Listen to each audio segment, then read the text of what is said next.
Welcome to chemistry by Nawaz. আজকের পর্বে আমরা থার্ড ইয়ারের সন্নিবেশ এবং জৈব ধাতব রসায়নের first suggestion only short suggestion নিয়ে এক্সপ্লেন করবো, ঠিক আছে? অর্থাৎ এর আগে তোমাদের কোনো ফুল সাজেশন এই বিষয়ের উপরে দেওয়া হয়নি, তবে আশা করছি যে তোমরা এই সন্নিবেশ রসায়নের এই শর্ট সাজেশনটি কমপ্লিট করতে পারলে অ্যাটলিস্ট 60 থেকে 70% কমন পেতে পারো, ঠিক আছে? কোশ্চেন সহজ হলে হয়তো আরও বেশি থাকতে পারে। তো দেখো, সন্নিবেশ রসায়নের ক বিভাগের জন্য তোমরা যে কোশ্চেনগুলো পড়বা তার লিস্ট এখানে দিয়ে দেওয়া হয়েছে। তো তোমরা এইখান থেকে কোনো কোশ্চেনই কিন্তু বাদ দিতে পারবা না, ঠিক আছে? সবগুলো কোশ্চেনই কিন্তু সমান গুরুত্বপূর্ণ। এরপর ক বিভাগ বা টিকা অর্থাৎ টিকা আকারে যে কোশ্চেনগুলো থাকতে পারে তার লিস্টও দেওয়া হয়েছে, এগুলোও খুবই গুরুত্বপূর্ণ, কোনো কোশ্চেন এখান থেকে অ্যাভয়েড করা যাবে না। এরপর চ্যাপ্টার ভিত্তিক আমাদের যে ব্রড তালিকা অর্থাৎ সংক্ষিপ্ত রচনামূলক কোশ্চেনের তালিকাটা চ্যাপ্টার ভিত্তিক করে দেওয়া হয়েছে এই সাবজেক্টের জন্য। তো এখানে যে চ্যাপ্টার ভিত্তিক পার্ট আছে এগুলো দেখো, এর ভিতরে আবার তোমরা ট্রিপল স্টার জাতীয় যে কোশ্চেনগুলো আছে এগুলো একটু বেশি গুরুত্ব দিবা, কারণ এগুলো তোমাদের জন্য বেশি গুরুত্বপূর্ণ। অর্থাৎ যারা অ্যাটলিস্ট 5 নম্বরের জন্য প্রত্যাশী তারা ট্রিপল স্টারগুলো খুব ভালো করে দেখতে পারো, হয়তো কোশ্চেন সহজ হলে এখান থেকেই তোমরা 5 নম্বর কমন পেতে পারো। এরপর আছে সন্নিবেশ যৌগের মৌলিক ধারণা, এখানেও তোমরা ট্রিপল স্টারগুলো বেশি গুরুত্ব দিবা। আর যেগুলোতে অ্যাটলিস্ট ট্রিপল স্টার নেই এগুলো তোমরা চেষ্টা করবা যে 1 থেকে 2 বার একটু রিভাইজ দেওয়ার, ঠিক আছে? মানে অতটা গুরুত্ব দিতে হবে না, বাট 2-1 বার একটু রিভাইজ দিয়ে পড়ার চেষ্টা করবা।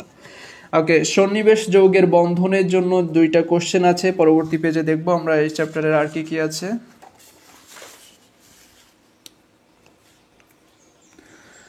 হ্যাঁ দেখো, এখানে তোমাদের লিস্ট করে দেওয়া হয়েছে চতুস্থলকীয় যৌগগুলো সাধারণত উচ্চ স্পিন বিশিষ্ট হয় কেন, এটা ট্রিপল স্টার কোশ্চেন। তো এটাও এখানে এইভাবে দেওয়া হয়েছে।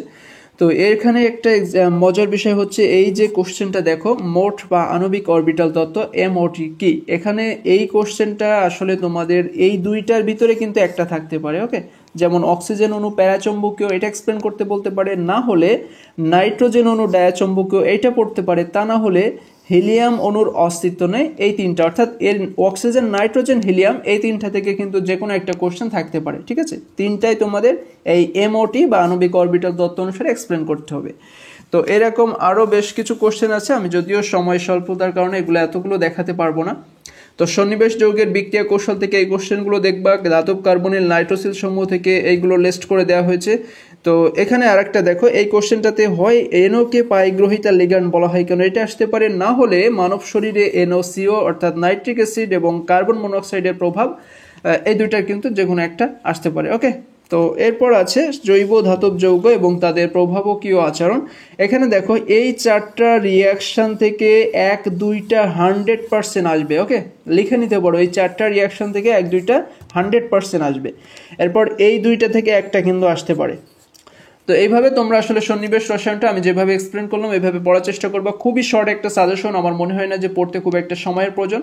তো এইভাবে তোমরা পড়লে আশা করি এখান থেকে অ্যাটলিস্ট 60 থেকে 70% কমন পেতে পারো। আর এই সাজেশন সম্পর্কিত সমস্ত আপডেট পেতে ফেসবুকে আমাদের কেমিস্ট্রি বাই নওয়াজ ফেসবুক পেজটি ফলো করতে পারো, তোমাদের গ্রুপে লিঙ্ক দেওয়া থাকবে, যে ভিডিও ডেসক্রিপশন বক্সে লিঙ্ক দেওয়া থাকবে। এছাড়াও আমাদের প্রতিনিয়ত মডেল টেস্ট অনুষ্ঠিত হচ্ছে, আমাদের ফেসবুক গ্রুপ রসায়ন বিভাগ সাপ্তাহিক পরীক্ষা, তো তোমরা সেখানে অ্যাটাচ হতে পারো, যে প্রতিনিয়ত কিন্তু প্রতি সাপ্তাহিক মডেল টেস্ট ওখানে নেওয়া হয়। তো এছাড়াও তোমরা বিভিন্ন যে কোর্স কিংবা বিভিন্ন ইয়ারের সাজেশন সম্পর্কে জানতে আমাদের স্ক্রিনে দেওয়া হোয়াটসঅ্যাপ নম্বরে যোগাযোগ করতে পারো। তো আজ এ পর্যন্তই, কথা হচ্ছে পরবর্তী কোনো সাজেশন নিয়ে। সে পর্যন্ত সবাই ভালো থেকো, সুস্থ থেকো, ধন্যবাদ।